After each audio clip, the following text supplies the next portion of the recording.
ಆತ್ಮೀಯ power TV ವೀಕ್ಷಕರೇ, ನಾನು ನಿಮ್ಮ ಬೀರ್ಗನಹಳ್ಳಿ ಲಕ್ಷ್ಮೀನಾರಾಯಣ್. ವೀಕ್ಷಕರೇ, ಕನ್ನಡ ಚಿತ್ರರಂಗದಲ್ಲಿ ಇತ್ತೀಚಿನ ಸಿನಿಮಾಗಳನ್ನು ನಾವು ನೋಡೋದಾದರೆ ಸಾಕಷ್ಟು ಜನ ಹೊಸ ಪ್ರತಿಭೆಗಳು ಬರ್ತಾ ಇರ್ತಾರೆ, ಸಾಕಷ್ಟು ಜನ ಹಿರಿಯ ಕಲಾವಿದರು ಕೂಡ ಇದ್ದಾರೆ. ಆದರೆ ಇತ್ತೀಚೆಗೆ ಬರ್ತಕ್ಕಂಥ ಪ್ರತಿಯೊಬ್ಬ ನಟ ಕೂಡ ನಾನು ಹೀರೋ ಆಗಬೇಕು ಅಂತ ಒಂದು ಮೇಯ್ನ್ ಏಮ್ ಇಟ್ಕೊಂಡು ಬರ್ತಾ ಇದ್ದಾರೆ. ಆದರೆ ಯಾರೂ ಕೂಡ ನಾನೊಬ್ಬ ಕಲಾವಿದ ಆಗಬೇಕು ಅನ್ನೋ ಒಂದು ಇಂಟೆನ್ಷನ್ ಯಾರಿಗೂ ಇಲ್ಲವೇ ಇಲ್ಲ. ಹಾಗಾಗಿಯೇ ಕನ್ನಡ ಸಿನಿಮಾಗಳು ಸೋಲ್ತಾ ಇದ್ದಾವೆ ಅಂತಕ್ಕಂಥದ್ದು ನನ್ನ ಪರ್ಸ್ನಲ್ ಒಪಿನಿಯನ್. ಅಂಥವರ ಮಧ್ಯೆ ಒಂದಷ್ಟು ಜನಕ್ಕೆ ಮಾದರಿಯಾಗಬಲ್ಲಂತಹ ಒಬ್ಬ ಕನ್ನಡದ ಫೈನೆಸ್ಟ್ ಆ್ಯಕ್ಟರ್ ಅಂತ ನಾನು ಕರಿತೀನಿ. ಅವ್ರನ್ನ ಜನ ಕೂಡ ಇತ್ತೀಚೆಗೆ ಕರೀತಾ ಇದ್ದಾರೆ. ಬೇರೆ ಬೇರೆ ಭಾಷೆಗಳಲ್ಲಿ ಸಿಕ್ಕಾಪಟ್ಟೆ ಬ್ಯುಸಿ ಆಗ್ತಾ ಇದ್ದಾರೆ. He is none other than Raj B Shetty ಅವರು ಈಗ ನಮ್ಮೊಟ್ಟಿಗಿದ್ದಾರೆ. Sir, congratulations. Thank you so much. ನಿಮ್ಮ ಸಿನಿಮಾಗಳು ರೀಸೆಂಟಾಗಿ ನಿಮ್ಮದೊಂದು ಹೊಸ ಪರ್ವ ಶುರುವಾಗಿದೆ. ಕನ್ನಡದಿಂದ ಮಲಯಾಳಂ ಹೋದ್ರಿ, ಈಗ ಮತ್ತೆ ಬಾಲಿವುಡ್ ಕಡೆನೂ ಹೋಗೋ ಚಾನ್ಸಸ್ ಇದೆ. ಸೊ ಅದ್ರ ಜೊತೆಗೆ ಒಳ್ಳೊಳ್ಳೆ ಸಿನಿಮಾಗಳು ಮಾಡ್ತಾಯಿದ್ದೀರಾ. ಸೊ ನಾನೀಗ ಒಂದು ಓಪನಿಂಗ್ ತೊಗೊಂಡೆ, ನೀವು ಕೇಳಿಸ್ಕೊಂಡಿರ್ತೀರ. ನೀವು ಹೀರೋ ಆಗಬೇಕು ಅಂತ ಬಂದವರ, ಕಲಾವಿದ ಆಗಬೇಕು ಅಂತ ಬಂದವರ ಅಂತ? ನಾನು ಡೈರೆಕ್ಟರ್ ಆಗಬೇಕು ಅಂತ ಬಂದವನು. ಹಾಗಾಗಿ ಉಳಿದಿದ್ದೆಲ್ಲ ನಂಗೆ ಬೋನಸ್ಸು. ನಾನು ಡೈರೆಕ್ಟರ್ ಆಗಬೇಕು ಅಂತ ಬಂದದ್ದು. ಆ್ಯಂಡ್ ಎಲ್ಲದಕ್ಕಿಂತ ಇಂಪಾರ್ಟೆಂಟಾಗಿ ನನಗೆ ಒಳ್ಳೆ ಸಿನಿಮಾಗಳನ್ನು ಮಾಡಬೇಕು, ನೋಡಬೇಕು ಅಂತ ಬಂದವನು ನಾನು. ಈಗ ಮಿಥಿಲೇಶ್ ಅಂತ ರೂಪಾಂತರ ಅಂತ ನಮ್ಮದೊಂದು ಸಿನಿಮಾ ಬರ್ತಾಯಿದೆ, ಅದರ ನಿರ್ದೇಶಕ. ಅವನ ಕತೆ ಹೇಳಬೇಕಾದ್ರೆ ನನಗೆ ಅದು ಭಾಗ್ಯ ಅನ್ನಿಸ್ತು, ಅದರಲ್ಲೊಂದು ಭಾಗಿಯಾಗೋದು. ಅದರಲ್ಲಿ ಡೈಲಾಗ್ ರೈಟರ್ ಆಗಿ, ಅಡಿಷ್ನಲ್ ಸ್ಕ್ರೀನ್ ಪ್ಲೇ ರೈಟರ್ ಆಗಿ, ಜೊತೆಗೆ ಒಬ್ಬ ನಟನಾಗಿ ಭಾಗಿಯಾಗೋದು ನನ್ನ ದೊಡ್ಡ ಭಾಗ್ಯಗಳಲ್ಲೊಂದು. ಯಾಕಂದರೆ ಇದೊಂದು ತುಂಬ ಒಳ್ಳೆ ಸಿನಿಮಾ. ಏನಾಗಿತ್ತು ಕಮರ್ಷಿಯಲ್ ಅದು ಆಮೇಲೆ ನೋಡೋಣ. ಬಟ್ ಆದರೆ ಎಷ್ಟೋ ವರ್ಷಗಳ ಕಾಲ ಮಾತಾಡಬೇಕಾದಂಥ ಸಿನಿಮಾ ರೂಪಾಂತರ ಖಂಡಿತ ಆಗುತ್ತೆ ಅಂತ ನನಗೆ ನಂಬಿಕೆ ಇದೆ. ರಾಜ್ ಬಿ ಶೆಟ್ಟಿ ಅವರು ಬರೀ ನಟನಷ್ಟೇ ಅಲ್ಲ, ಒಳ್ಳೆ ಬರಹಗಾರರು, ನಿರ್ದೇಶಕರು, ನಿರ್ಮಾಪಕರು, ಇಷ್ಟೆಲ್ಲವೂ ಇದ್ದುಕೊಂಡು ಮಲಯಾಳಮಲ್ಲಿ ಮೆಗಾಸ್ಟಾರ್ ಮಮ್ಮೂಟಿ ಅವರೊಟ್ಟಿಗೆ ಒಂದೊಳ್ಳೆ ಸಿನಿಮಾ ಮಾಡ್ಕೊಂಬಂದ್ರಿ, ಟರ್ಬೋ. ಈಗ ನಿಮ್ಮನ್ನು ಟರ್ಬೋ ಸ್ಟಾರ್ ಅನ್ಬೋದು, ಟೋಬಿ ಸ್ಟಾರ್ ಅಂತ ಕರಿತಿದ್ವಿ, ಈಗ ಟರ್ಬೋ ಸ್ಟಾರ್ ಅಂತ ಕೂಡ ಕರಿಬೋದು. ಅದರಿಂದ ಒಂದೊಳ್ಳೆ ಮನ್ನಣೆ ಕೂಡ ಸಿಕ್ತು ನಿಮಗೆ. ಆ ಥರದ ಒಂದು ದೊಡ್ಡ ಸೂಪರ್ ಸ್ಟಾರ್ ಜೊತೆ ಒಂದೊಳ್ಳೆ ಬಿಗ್ ಬಜೆಟ್ ಸಿನಿಮಾ ಮಾಡಿ, ದೊಡ್ಡ ಲೆವೆಲಲ್ಲಿ ಪ್ರಮೋಷನ್ಸ್ ಮಾಡಿ, ಬಾಕ್ಸ್ ಆಫೀಸಲ್ಲೂ ದೊಡ್ಡ ಮಟ್ಟದಲ್ಲಿ ಸಕ್ಸಸ್ ಆಗಿ, ಈ ಥರದೊಂದು ಸಣ್ಣ ಸಿನಿಮಾದಲ್ಲೂ ಮಾಡೋದಕ್ಕೆ ನೀವು ಓಕೆ ಅಂತಿರಲ್ಲ, ಅದು ನಿಮ್ಮ ದೊಡ್ಡ ಗುಣ ಅನಿಸುತ್ತೆ. ಆ್ಯಕ್ಚುಲಿ ಇದು ಉಲ್ಟಾ. ಈ ಸಿನಿಮಾ ಇದಕ್ಕಿಂತ ಮುಂಚೆ ಆಗಿತ್ತು. ಓಕೆ. ಬಟ್ ಇಲ್ಲ ಅಂದರೂ ಕೂಡ ಈ ಸಿನಿಮಾ ಏನಾದರೂ ಇಷ್ಟೊಳ್ಳೆ ಸಿನಿಮಾ ಆಗುತ್ತೆ ಆ್ಯಂಡ್ ಇವನೇ ಬಂದು ಮತ್ತೆ ಕತೆ ಹೇಳಿದ್ರೆ ನಾನು ಖಂಡಿತ ಮಾಡ್ತಿದ್ದೆ. ಸಿನಿಮಾದಲ್ಲಿ ದೊಡ್ಡ ಸಿನಿಮಾ ಸಣ್ಣ ಸಿನಿಮಾ ಅಂತಿಲ್ಲ. ಸಿನಿಮಾ 2 ಗಂಟೆ, 1.5 ಗಂಟೆ, 2.5 ಗಂಟೆನೇ ಇರೋದು. ಒಳ್ಳೆ ಸಿನಿಮಾ, ಕೆಟ್ಟ ಸಿನಿಮಾ ಅಂತಿದೆ. ಒಳ್ಳೆ ಸಿನಿಮಾಗಳನ್ನು ಮಾಡಬೇಕು ಅನ್ನೋದಷ್ಟೇ ಇಂಟೆನ್ಷನ್. ಎಷ್ಟು ದೊಡ್ಡ ಸಿನಿಮಾ ಅನ್ನೋದು ಮ್ಯಾಟ್ರ್ ಆಗಲ್ಲ.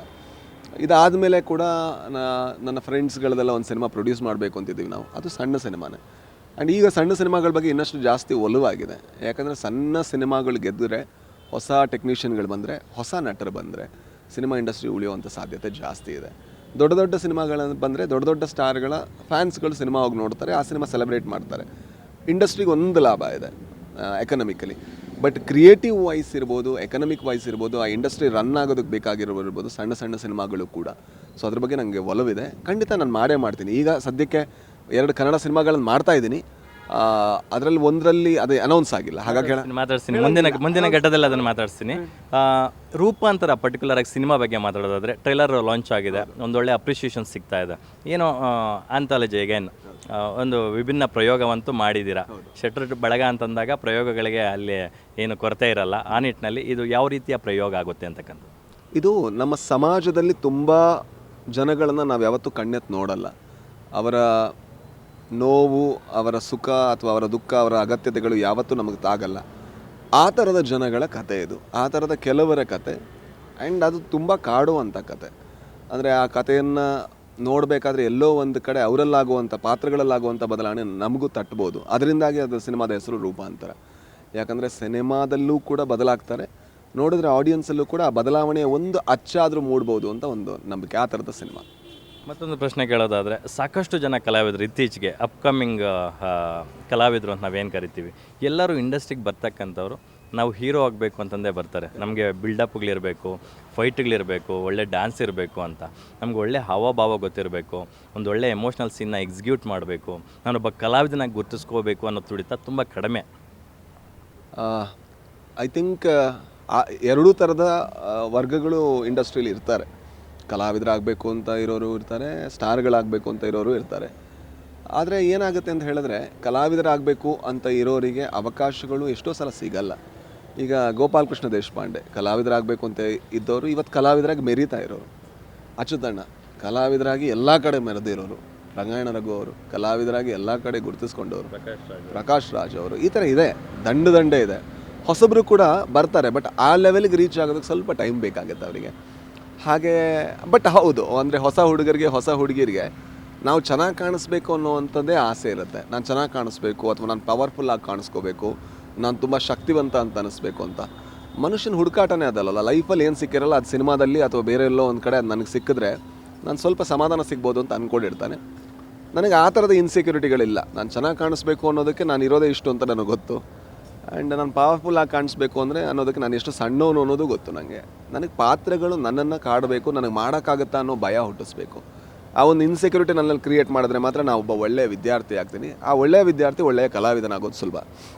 ನಾವು ಪ್ರೇಕ್ಷಕರು ಎಲ್ಲರೂ ಕಂಡಂತೆ ಒಂದು ಮೊಟ್ಟೆಯ ಕಥೆಯ ಸಿನಿಮಾಯಿಂದ ಹಿಡಿದು ಸ್ವಾತಿ ಮುತ್ತಿನ ಮಳೆಹನಿಯವರೆಗೂ ನೀವು ಮಾಡಿದಂಥ ಎಕ್ಸ್ಪೆರಿಮೆಂಟ್ಗಳು, ನಿಮ್ಮ ಪಾತ್ರದಲ್ಲಿ ನಿಮ್ಮ ಬಾಡಿಯಲ್ಲಾದಂಥ ಟ್ರಾನ್ಸ್ಫಾರ್ಮೇಷನ್ಸು ಇವೆಲ್ಲವೂ ನೋಡಿದಾಗ ವಾವ್ ಫೀಲ್ ಕೊಡ್ತು ಎಲ್ಲರಿಗೂ. It's wow factor. ಅದಾದ ನಂತರ ದಿನಗಳಲ್ಲಿ ಮಲಯಾಳಂಗೆ ಒಂದು ರೆಡ್ ಕಾರ್ಪೆಟ್ ಹಾಸ್ತಾರೆ ನಿಮಗೆ ಬನ್ನಿ ಅಂತ. ಸೊ ಮಮ್ಮೂಟಿ ಅಂತ ಒಬ್ಬ ದೊಡ್ಡ ಸೂಪರ್ ಸ್ಟಾರ್ ಜೊತೆ ಸಿನಿಮಾ ಮಾಡ್ತೀರಾ, ದುಬೈಗೆಲ್ಲ ಹೋಗಿ ದೊಡ್ಡ ಮಟ್ಟದ ಪ್ರಮೋಷನ್ಸ್ ಮಾಡ್ತೀರಾ. ಸೊ ಅಲ್ಲಿನ ಸಿನಿಮಾ ಪ್ಯಾಷನ್ನು ಮತ್ತು ಇಲ್ಲಿನ ಸಿನಿಮಾ ಪ್ಯಾಷನ್ಗೂ ಇರ್ತಕ್ಕಂಥ ಒಂದು ಸಣ್ಣ ವ್ಯತ್ಯಾಸ, ಏರಿಳಿತಗಳ ಬಗ್ಗೆ ಒಂದು ಸಣ್ಣ ಇದು ಹೇಳೋದಾದರೆ. ಐ ಥಿಂಕ್ ಸಿನಿಮಾ ಎಲ್ಲ ಕೂಡ ಪ್ಯಾಷನಲ್ಲೇ ಮಾಡ್ತಾರೆ, ಇಲ್ಲಾಗಲಿ ಅಲ್ಲಾಗಲಿ ತುಂಬ ಪ್ಯಾಷನೇಟಾಗಿ ಮಾಡ್ತಾರೆ. ಬದಲಾವಣೆ ಏನು ಅಂತ ಹೇಳಿದ್ರೆ ಅಲ್ಲಿ ಕೊಲಾಬ್ರೇಷನ್ಗಳು ಬಹಳ ಚೆಂದ ಆಗುತ್ತೆ. ಅಂದರೆ ಒಬ್ಬ ಇನ್ನೊಬ್ಬನಿಗೆ ಹೆಲ್ಪ್ ಮಾಡಿ ಆ ಸಿನಿಮಾ ಇನ್ನೂ ದೊಡ್ಡದು ಸಿನಿಮಾ ಆಗಬೇಕು ಅಂತ ಪ್ರಯತ್ನ ಪಡ್ತಾರೆ. ಅದು ಆಗುತ್ತೆ ಕೂಡ. ನಮ್ಮಲ್ಲಿ ಆ ಕೊಲಾಬ್ರೇಷನ್ಗಳು ಕಮ್ಮಿ. ನಾವು ಒಂಟಿಯಾಗಿ ಹೋರಾಡೋದಕ್ಕೆ ಪ್ರಯತ್ನ ಪಡ್ತೀವಿ. ಒಂಟಿಯಾಗಿ ಕೆಲವು ಸಲ ಗೆಲ್ತೀವಿ, ಒಂಟಿಯಾಗಿ ಎಷ್ಟೋ ಸಲ ಸೋಲ್ತೀವಿ. ಕೊಲಾಬ್ರೇಷನ್ ಆಗೋದು ಕಮ್ಮಿ. ಕೊಲಾಬ್ರೇಷನ್ ಆದರೆ ಅವನಿಗೆ ಎಷ್ಟು ಸ್ಕ್ರೀನ್ ಸ್ಪೇಸು, ನನಗೆ ಸ್ಕ್ರೀನ್ ಸ್ಪೇಸು, ಆ್ಯಂಡ್ ನಾನು ಪ್ರೊಡ್ಯೂಸರಾಗಿ ಕೆಲಸ ಮಾಡಿದ್ರೆ ನನಗೇನು ಲಾಭ, ನಾನೇ ಆಗೋರು ಈ ಸಿನಿಮಾನ ಪ್ರಮೋಟ್ ಮಾಡಬೇಕು, ಈ ಥರ ಸಾವಿರಾರು ಪ್ರಶ್ನೆಗಳು ನಮ್ಮ ತಲೆಯಲ್ಲಿ ಬರುತ್ತೆ. ಐ ಥಿಂಕ್ ಅದನ್ನೆಲ್ಲ ಬಿಟ್ಟು ಒಳ್ಳೆಯ ಕನ್ನಡ ಸಿನಿಮಾಗಳನ್ನು ಮಾಡೋದಕ್ಕೆ ನಾವು ಇನ್ನೂ ಸ್ವಲ್ಪ ಆದ್ಯತೆಯನ್ನು ಕೊಟ್ಟು ನಮ್ಮಲ್ಲಾದಷ್ಟು ಕೊಲಾಬ್ರೇಟ್ ಆದರೆ, ಈಗ ತುಂಬ ಜನ ಶೆಟ್ಟಿ ಗ್ಯಾಂಗ್ ಅಂತ ಕರೀತಿರೋದೇ ಆ ಕೊಲಾಬ್ರೇಷನಿಂದಾಗಿ. ಅಂದರೆ ನಾನು ರಿಷಬ್ ಸಿನಿಮಾದಲ್ಲಿ ಬರಿತೀನಿ, ರಿಷಬ್ ಬಂದು ನನ್ನ ಸಿನಿಮಾದಲ್ಲಿ ಆ್ಯಕ್ಟ್ ಮಾಡ್ತಾರೆ. ನಾನು ರಕ್ಷಿತ್ ಸಿನಿಮಾಗೆ ಬರಿತೀನಿ, ನಾನು ರಕ್ಷಿತ್ ಸಿನಿಮಾದಲ್ಲಿ ಆ್ಯಕ್ಟ್ ಮಾಡ್ತೀನಿ, ರಕ್ಷಿತ್ ನನ್ನ ಸಿನಿಮಾನ ಪ್ರೆಸೆಂಟ್ ಮಾಡ್ತಾರೆ. ಇದು ನಾವು ಫ್ರೆಂಡ್ಸ್ ಅನ್ನೋ ಕಾರಣಕ್ಕಲ್ಲ, ಇದು ಸಿನಿಮಾ ಚೆನ್ನಾಗಿದೆ ಅನ್ನೋ ಕಾರಣಕ್ಕೆ. ನಾವು 3 ಜನ ವಿದ್ಯಾರ್ಥಿಗಳಾದ ಕಾರಣಕ್ಕೆ ಒಬ್ಬರಿಗೆ ಇನ್ನೊಬ್ಬರು ಅನ್ನೋದಕ್ಕಿಂತ ಒಳ್ಳೆ ಸಿನಿಮಾದಲ್ಲಿ ನನ್ನದೊಂದು ಭಾಗ ಇರಬೇಕು ಅಂತ. ಈ ಕೊಲಾಬ್ರೇಷನ್ ನಾನು ಬೇರೆಯವ್ರ ಹತ್ರನೂ ಮಾಡೋದಕ್ಕೆ ಆ್ಯಕ್ಚುಲಿ ತೊಡಗಿದ್ದೀನಿ ಈಗ. ಅಂದರೆ ಎಲ್ಲ ಅದು ಸ್ವಲ್ಪ ಟೈಮಲ್ಲಿ ಅನೌನ್ಸ್ ಆದಮೇಲೆ ಗೊತ್ತಾಗುತ್ತೆ. ಬೇರೆಯವ್ರ ಜೊತೆನೂ ತೊಡಗಿದ್ದೀನಿ. ಈ ರೀತಿ ಕೊಲಾಬ್ರೇಷನ್ ಎಲ್ಲರೂ ಮಾಡಿ. ಅಂದರೆ ನೀವೇ ಗ್ಯಾಂಗ್ ಆಗ್ತೀರಾ ಅಂತ ಹೇಳೋದಕ್ಕಿಂತ ನೀವು ಯಾಕೆ ಒಬ್ಬಂಟಿಯರಾಗಿದ್ದೀರಾ, ನೀವು ಕೊಲಾಬ್ರೇಟ್ ಆಗಿ. ಡೈರೆಕ್ಟರ್ಗಳು, ಹೊಸ ಡೈರೆಕ್ಟರ್ಗಳು ಒಳ್ಳೊಳ್ಳೆ, ಈಗ ಯಾವುದೋ ಒಂದು ಸಿನಿಮಾ ಬಂತು ರೀಸೆಂಟಾಗಿ, ಆ ಸಿನಿಮಾ ಥಿಯೇಟ್ರಲ್ಲಿ ಚೆನ್ನಾಗಿ ಓಡಿಲ್ಲ, ಬಟ್ ಚೆನ್ನಾಗಿದೆ ಅಂತ ಗೊತ್ತು. ಯಾರೋ ಒಬ್ಬರು ಒಳ್ಳೆ ಆ್ಯಕ್ಟರ್ ಅವ್ರನ್ನ ಕರೆದು ಇದೊಂದು ಸಿನಿಮಾ ಮಾಡ್ಕೊಂಡು ನಿನಗೇನು ಬೇಕು ನಾನು ಸಪೋರ್ಟ್ ಮಾಡ್ತೀನಿ ಅಂದರೆ ಆಗ ಇಂಡಸ್ಟ್ರಿ ಬೆಳೆದು ಬಿಡುತ್ತೆ. ಪಾಪ ಅವನೇ ಓಡಾಡಬೇಕು, ಮತ್ತೆ ಒದ್ದಾಡಬೇಕು. ಕರೆದಾದ್ಮೇಲೆ ಕೂಡ ಇದರಲ್ಲಿ ಚೇಂಜ್ ಮಾಡು, ನನ್ನ ಎಂಟ್ರಿ ಹಿಂಗಿರಬೇಕು, ನನ್ನ ಫೈಟ್ ಹಿಂಗಿರಬೇಕು ಅಂತ ಹೇಳಿದಾಗ ಆ ಸಿನಿಮಾ ಅದು ಬೇಕಾದಂಗೆ ಆಗಲ್ಲ ಅಂತ ನನಗನ್ಸುತ್ತೆ. ಮಮ್ಮೂಟಿ ಅವ್ರ ಬಗ್ಗೆ ಒಂದು ಸಾಲ ಹೇಳೋದಾದರೆ, ಒಬ್ಬ ವ್ಯಕ್ತಿಯಾಗಿ ನೋಡಿದ್ದೀರಾ, ಒಬ್ಬ ಸ್ಟಾರ್ ಆಗಿ ನೋಡಿದ್ದೀರಾ ಹತ್ರದಿಂದ. ನಾವಂತೂ ಅವ್ರ ಸಿನಿಮಾಗಳು ನೋಡಿದ್ದೀವಿ ಅಷ್ಟೇ. ನೀವು ಅವ್ರ ಜೊತೆ ಒಡನಾಟ ಇಟ್ಕೊಂಡಿದ್ದೀರಾ, ತುಂಬ ಹತ್ತಿರದಿಂದ ಬಲ್ಲಿದ್ದೀರಾ. ಅವ್ರ ಬಗ್ಗೆ ಐ ಥಿಂಕ್ ಒಂದು ನಟನೆಯ ಒಂದು ಪಾಠಶಾಲೆ ಅವರು. ನನ್ನ ಜೀವನದ ದೊಡ್ಡ ಭಾಗ್ಯಗಳಲ್ಲಿ ಒಂದು ಅವ್ರ ಜೊತೆ ಆ್ಯಕ್ಟ್ ಮಾಡೋಕ್ಕೆ ಸಿಕ್ಕಿದ್ದು. ಯಾಕಂದರೆ ನಾನು ಅವ್ರ ಜೊತೆ, ನೀವೀಗ ನನ್ನ ಹತ್ರ ಏನು ಪ್ರಶ್ನೆ ಕೇಳ್ತಾ ಇದ್ರಿ, ನಾನು ಅವ್ರು ಒಳ್ಳೆ ಮೂಡಲ್ಲಿ ಇರಬೇಕಾದ್ರೆ ಪ್ರಶ್ನೆಗಳನ್ನು ಕೇಳ್ತಾ ಇದ್ದೆ. I want to learn. Sir, ನೀವು ಇದರಲ್ಲಿ ಒಂದು ರೋಲ್ ಮಾಡಿದಿರಲ್ವಾ, ಒಬ್ಬ ಮೀನುಗಾರನ ರೋಲ್ ಮಾಡಿದ್ದೀರಾ, ಅದನ್ನು ಹೆಂಗೆ ಅಪ್ರೋಚ್ ಮಾಡಿದ್ರಿ ಅಂತ. ಯಾಕಂದರೆ ಮಮ್ಮೂಟಿ ಸರ್ಗೂ ಈಗ ಬರ್ತಾ ಇರೋ ಆ್ಯಕ್ಟರ್ಗಳಿಗೂ ಡಿಫ್ರೆನ್ಸ್ ಏನು ಅಂತ ಹೇಳ್ಬಿಡ್ತೀನಿ. ಮಮ್ಮೂಟಿ ಸರ್ ಎಲ್ಲ ಪಾತ್ರಗಳಲ್ಲೂ ಬೇರೆ ಬೇರೆ ಮನುಷ್ಯನಾಗಿ ಕಾಣಿಸ್ತಾರೆ. ಈಗಿನ ಎಷ್ಟೋ ಆ್ಯಕ್ಟರ್ಗಳು ತುಂಬ ಒಳ್ಳೆ ಆ್ಯಕ್ಟರ್ಗಳು, ಬಟ್ ಎಲ್ಲ ಪಾತ್ರದಲ್ಲೂ ಒಂದೇ ಥರ ಕಾಣಿಸ್ತಾರೆ. ಸೊ ಎಲ್ಲೋ ಒಂದು ಕಡೆ ಮೊನೋಟನಸ್ ಆಗುವಂಥ ಸಾಧ್ಯತೆ ಇರುತ್ತೆ. ಮಮ್ಮೂಟಿ ಸರ್ 60 ವರ್ಷ ಆದರೂ, ಅಂದರೆ ಸಿನಿಮಾದಲ್ಲಿ 60 ವರ್ಷ ಆದರೂ ಇನ್ನೂ ಮೊನೋಟನಸ್ ಆಗಿಲ್ಲ. ಕಾರಣ ಏನಂತ ಹೇಳಿದ್ರೆ ಅವರು ಪ್ರತಿ ಪಾತ್ರಕ್ಕೂ ಅಷ್ಟು ಕೆಲಸ ಮಾಡ್ತಾರೆ. ಕೆಲಸ ಮಾಡಿ ಅದನ್ನು ಬೇರೆ ಥರ ಕಾಣಿಸೋದಕ್ಕೆ ಶುರು ಮಾಡ್ತಾರೆ. ನಾನು ಸಿನಿಮಾ ಆದಮೇಲೆ ಕೂಡ ಅದು ಹೇಗೆ ಸಾಧ್ಯ ಒಬ್ಬ ಮನುಷ್ಯನಿಗೆ, ನಂಗೆ ಅದು ಅರ್ಥ ಆಗಿಲ್ಲ. ಅದಕ್ಕೋಸ್ಕರ ಕೇಳ್ತಾ ಇದ್ದೆ. ಆಗ ಅವರು ಕೆಲವಾರು ಮಾತುಗಳನ್ನು ಹೇಳಿದ್ರು. ಒಂದು, ಅವರು ಮೀನುಗಾರನಾಗಿ ಮಾತಾಡುವಂಥ ಪಾತ್ರದಲ್ಲಿ ಅವ್ರ ಲೈಫಲ್ಲಿ ತುಂಬ ದುಃಖ ಇರುತ್ತೆ. ಆದರೆ ಅವ್ರು ಮಾತಾಡ್ತಾ ಇರುವಂಥ ಧ್ವನಿ ಮತ್ತು ಅವ್ರ ಮುಖದಲ್ಲಿ ಯಾವಾಗಲೂ ನಗು ಇರುತ್ತೆ, ನಗ್ತಾ ಇರ್ತಾರೆ. ಬಟ್ ವಾಯ್ಸಲ್ಲಿ ಕ್ರ್ಯಾಕ್ ಇರುತ್ತೆ, ದುಃಖ ಇರುತ್ತೆ. ನೋಡಿ ಎಷ್ಟು ಚೆನ್ನಾಗಿ ಅದನ್ನು ಅನಲೈಸ್ ಮಾಡಿದ್ದಾರೆ. ಅದರಿಂದಾಗಿ ಅವ್ರ ದುಃಖ ನಮ್ಗೆ ಅರ್ಥ ಆಗುತ್ತೆ, ಬಟ್ ಆದರೆ ಅವ್ನು ತೋರಿಸ್ಕೊತಾ ಇಲ್ಲ. ಐ ಥಿಂಕ್ ಈ ಥರ ಅವ್ರು ಬೇರೆ ಬೇರೆ ಪಾತ್ರದ ವಿಶ್ಲೇಷಣೆಯನ್ನು ಮಾಡಿದಾಗ ಎಷ್ಟು ಕೋಟಿ ಪ್ರಾಜೆಕ್ಟ್, ಅಂದರೆ ಎಷ್ಟು ಕೋಟಿಯ ಕೋರ್ಸ್ ಅದು, ಯಾರಿಗೆ ಸಿಗುತ್ತೆ ಆ ಭಾಗ್ಯ. ನಾನೊಂದು 3 ಗಂಟೆ ಒಂದು ಇದರಲ್ಲಿ ಫ್ಲೈಟಲ್ಲಿ ಹೋಗ್ಬೇಕಾದ್ರೆ 3 ಗಂಟೆ ಬರೀ ಇದನ್ನೇ ಮಾತಾಡಿದ್ದೀನಿ. ಸರ್, ನೀವು ಅದನ್ನು ಹೆಂಗೆ ಅಪ್ರೋಚ್ ಮಾಡಿದ್ರಿ, ಇದನ್ನು ಹೆಂಗೆ ಅಪ್ರೋಚ್ ಮಾಡಿದ್ರಿ, ಕ್ಯಾರೆಕ್ಟರ್ಗಳನ್ನು ಹೆಂಗೆ ಸೆಲೆಕ್ಟ್ ಮಾಡಿದಿರ. ಒಳ್ಳೆ ಮನುಷ್ಯ, ಬೃಹತ್ ಕಲಾವಿದ, ಅಂದರೆ ಜನ್ರೇಷನ್ ಲೆಜೆಂಡರಿ ಆ್ಯಕ್ಟರ್, ಡೌಟೇ ಇಲ್ಲ. ಆ್ಯಂಡ್ ಭಾಗ್ಯ ನನಗೆ ಅವ್ರ ಜೊತೆ ಆ್ಯಕ್ಟ್ ಮಾಡೋಕ್ಕೆ ಸಿಕ್ಕಿದ್ದು. ನಾನು ಅದೇ ಯಾರ ಹತ್ರನೂ ಹೇಳ್ತಾ ಇದ್ದೆ, ಒಂದು ವೇಳೆ ಆ ಸೆಟ್ಟಲ್ಲಿ ನನಗೆ ನನ್ನ ಹತ್ರ ಅಕೌಂಟಲ್ಲಿ ದುಡ್ಡಿದ್ದಿದ್ರೆ ಆ ಸೆಟ್ಟಲ್ಲಿ ನನಗೆ ಓಡಾಡ್ಕೊಂಡು, ಅಂದರೆ ನಾನು ಸೆಟ್ಟಲ್ಲಿ ಇರ್ತೀನಿ, ಅವ್ರ ಜೊತೆ ಆ್ಯಕ್ಟ್ ಮಾಡ್ತೀನಿ ಅಂದರೆ ಫ್ರೀಯಾಗೂ ಮಾಡ್ತಿದ್ದೆ. ಯಾಕಂದರೆ ಅಷ್ಟು ಎನ್ರಿಚಿಂಗ್, ಅದು ತುಂಬ ಎನ್ರಿಚಿಂಗ್ ಎಕ್ಸ್ಪೀರಿಯನ್ಸ್. ಟರ್ಬೋದಿಂದ ರಾಜ್ ಬಿ ಶೆಟ್ಟಿ ಅವರಿಗೆ ಏನೆಲ್ಲ ಪಡ್ಕೊಂಡ್ರು ಅಲ್ಲಿ ಅಂತಕ್ಕಂಥದ್ದು, ಜನರ ಪ್ರೀತಿ ಒಂದು ಕಡೆ, ಮತ್ತು ಚಿತ್ರರಂಗದಲ್ಲಿ ಒಂದು ರೆಕಗ್ನಿಷನ್ನು ಮತ್ತೊಂದು ಕಡೆ, ಮತ್ತಷ್ಟು ಟೆಕ್ನಿಷಿಯನ್ಸು ನಿಮ್ಮನ್ನು ಗುರುತಿಸಿ ಕರೆಯೋದಿರುತ್ತಲ್ಲ, ಆ ಥರದ್ದಿರ್ಬೋದು ಈ ಈ ವಿಧಾನದಲ್ಲಿ. ಅಂದರೆ ನಾನು ಹೇಳ್ತಾ ಇದ್ದೆ, ಈಗೇನಾದರೂ ನಾನು ಆ್ಯಕ್ಟ್ ಮಾಡೋಕ್ಕೆ ಶುರು ಮಾಡಿದ್ರೆ ಬರೀ ಮಲಯಾಳಮಲ್ಲೇ ನೆಕ್ಸ್ಟ್ 1.5 ವರ್ಷ ಬರೀ ಆ್ಯಕ್ಟೇ ಮಾಡ್ಬೋದು ಅಂತ. ಅಷ್ಟು ಪ್ರಾಜೆಕ್ಟ್ಗಳಿದೆ, ಬಟ್ ನಂಗೆ ಮಾಡೋಕ್ಕಾಗ್ತಾ ಇಲ್ಲ.